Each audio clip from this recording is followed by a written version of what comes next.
Bismillahirrahmanirrahim. Assalamualaikum warahmatullahi wabarakatuh. Syukur alhamdulillah kita bisa berjumpa lagi di channel ini. Salawat dan salam selalu dan tetap tercurahkan kepada junjungan kita Nabi besar Muhammad sallallahu alaihi wasallam. Allahumma sholli ala sayyidina Muhammad wa ala ali sayyidina Muhammad. Harapan dan doa saya semoga sahabatku semuanya selalu diberikan kesehatan, diampuni dosa-dosanya, dan dilapangkan rezekinya. Amin ya rabbal alamin. Sahabat beriman yang dirahmati Allah subhanahu wa ta'ala, salat merupakan ibadah pokok seorang muslim. Seluruh ulama sepakat bahwa amalan yang pertama kali dihisab adalah salat. Jika baik sholatnya, maka baik pula seluruh amalannya. Namun, jika buruk sholatnya, maka buruk pula amalannya. Untuk itu, kita perlu total dalam melaksanakan sholat agar pahala sholat menjadi sempurna, baik saat sholat wajib maupun sholat sunnah. Selain harus khusyuk dan menghayati bacaan sholat, kita juga wajib memperhatikan pakaian yang digunakan saat sholat. Jangan sampai kita berpakaian asal-asalan saat menghadap Allah subhanahu wa ta'ala. Berikut 7 kesalahan memakai pakaian saat sholat yang perlu dihindari seorang muslim. Yang pertama adalah busana yang penuh gambar. Dari Aisyah radhiyallahu anha, ia berkata, Rasulullah Shallallahu Alaihi Wasallam mengerjakan sholat dengan mengenakan khamisah, jenis baju yang terbuat dari bulu yang ada gambarnya. Ketika telah mengerjakan sholat, beliau bersabda, "Pergilah kalian kepada Abu Jam ibnu Husaifah dengan khamisah ini, dan bawalah kepadanya anbijaniyah, jenis baju yang tebal dan kasar, karena sesungguhnya khamisah tadi telah mengganggu konsentrasiku ketika sholat."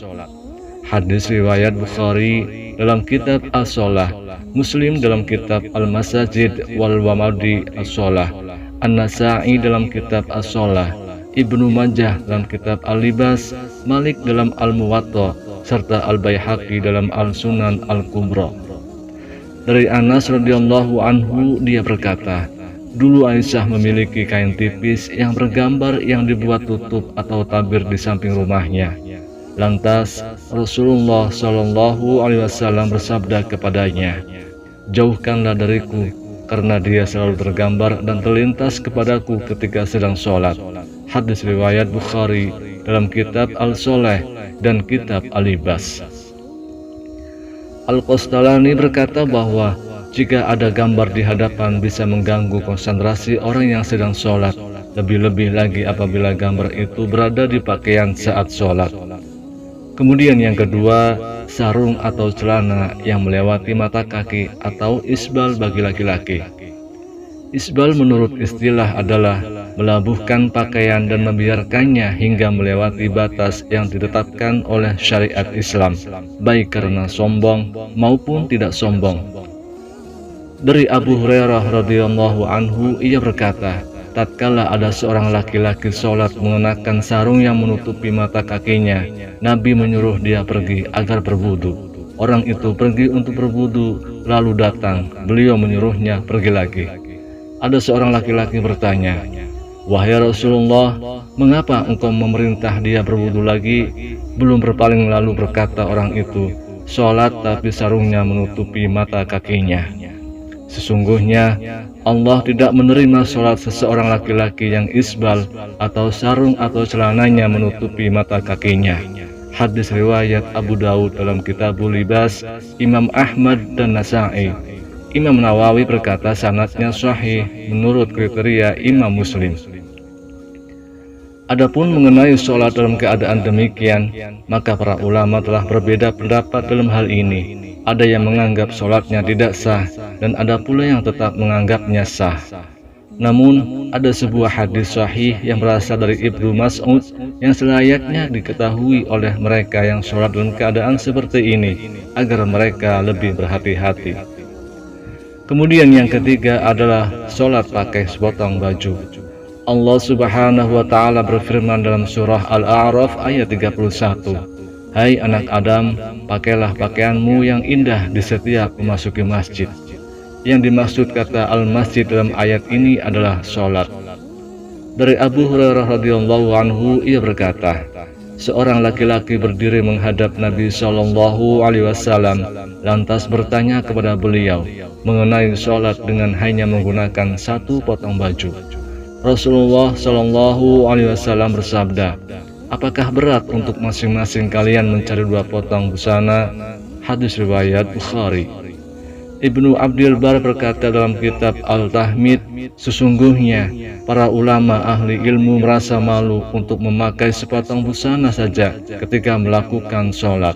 Mereka selalu merias diri dengan cara memakai baju terbaik yang mereka miliki, memakai parfum, dan menggunakan siwak. Kemudian yang keempat adalah kemeja atau pakaian-pakaian pendek sehingga tersingkap sewaktu sholat. Di samping memakai celana yang ketat, tidak sedikit dari kaum pria saat ini yang juga mengenakan kemeja atau kemeja pendek ketika sholat. Pada saat ruku ataupun sujud, kemeja yang semula menutup celana terangkat ke atas karena terlalu pendek. Pada waktu itulah, punggung dan sebagian anggota auratnya terlihat. Jika demikian, aurat yang semula tertutup menjadi terbuka, sedangkan dia sedang ruku atau sujud bersimpuh di hadapan Allah Subhanahu wa Ta'ala. Selanjutnya yang kelima adalah menyingsingkan lengan baju dan mengikat rambut. Di antara kesalahan-kesalahan yang diperbuat ketika sholat adalah menyingsingkan lengan baju ketika akan memulai sholat. Dari Ibnu Abbas radhiyallahu anhu, ia berkata bahwa Rasulullah Shallallahu Alaihi Wasallam bersabda, "Aku diperintahkan untuk sujud di atas 7 anggota badan dan dilarang menjadikan satu baju atau menyingsingkannya dan rambut atau menjalinya." Hadis riwayat Muslim dalam kitab As-Shalah, An-Nasa'i dalam kitab As-Shalah, Ibnu Majah dalam kitab Iqamah As-Shalah, dan Ibnu Huzaimah dalam kitab As-Shalah. Kemudian yang keenam adalah kedua bahu terbuka. Dari Abu Hurairah radhiyallahu anhu berkata, Rasulullah Shallallahu Alaihi Wasallam bersabda, salah seorang dari kalian tidak boleh sholat dengan satu busana yang di pundaknya tidak ada penutup sedikit pun. Muttafaq alaih.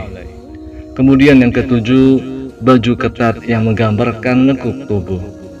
Rasulullah ketika melihat Jabir bin Abdullah datang kepadanya malam hari, lalu dia sholat malam bersamanya, sedangkan waktu itu dia hanya menyelimutkan pakaian yang sempit sehingga membentuk semua tubuhnya. Beliau menasihati, jika pakaian itu sempit, jadikanlah sarung atau ikatkan kainmu memulai di atas perut sampai ke bawah. Jika kainmu luas sekali, maka selimutkan ke seluruh anggota badan. Hadis riwayat Bukhari dalam Kitabus Shalah. Dalam kitab Al-Um, Imam Syafi'i berkata, jika orang sholat memakai baju tipis sehingga kelihatan kulitnya, maka tidak sah sholatnya. Syekh Albani berkata bahwa celana ketat itu mendatangkan 2 macam musibah. Musibah pertama adalah bahwa orang yang memakainya menyerupai orang-orang kafir, sedangkan kaum muslim yang memakai celana akan tetapi model celana yang lebar dan longgar. Umat Islam baru mengenal celana ketat setelah mereka dijajah bangsa Eropa. Pengaruh buruk itulah yang diwariskan oleh kaum penjajah kepada umat Islam.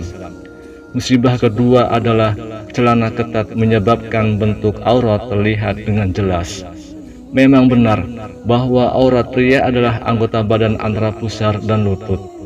Namun, seorang hamba yang sedang melakukan sholat dituntut untuk berbuat lebih dari ketentuan yang telah ditetapkan oleh syariat. Tidak pantas dia melakukan maksiat kepada Allah ketika sedang sujud bersimpuh di hadapannya. Ketika dia mengenakan celana ketat, maka 2 pantatnya akan berbentuk dengan jelas. Bahkan lebih dari itu, bagian tubuh yang membelah keduanya juga terlihat nyata. Komite Tetap Pembahasan Masalah Ilmiah dan Fatwa Saudi Arabia semacam MUI di Indonesia menjawab pertanyaan mengenai hukum Islam tentang sholat memakai celana. Jawaban yang dirumuskan adalah sebagai berikut. Jika pakaian tersebut tidak menyebabkan aurat terbentuk dengan jelas karena modelnya longgar dan tidak bersifat transparan, sehingga anggota aurat tidak bisa terlihat dari arah belakang, maka boleh dipakai ketika sholat. Namun, apabila busana itu terbuat dari bahan yang tipis sehingga memungkinkan aurat yang memakai dilihat dari belakang, maka sholat yang dikerjakan batal hukumnya.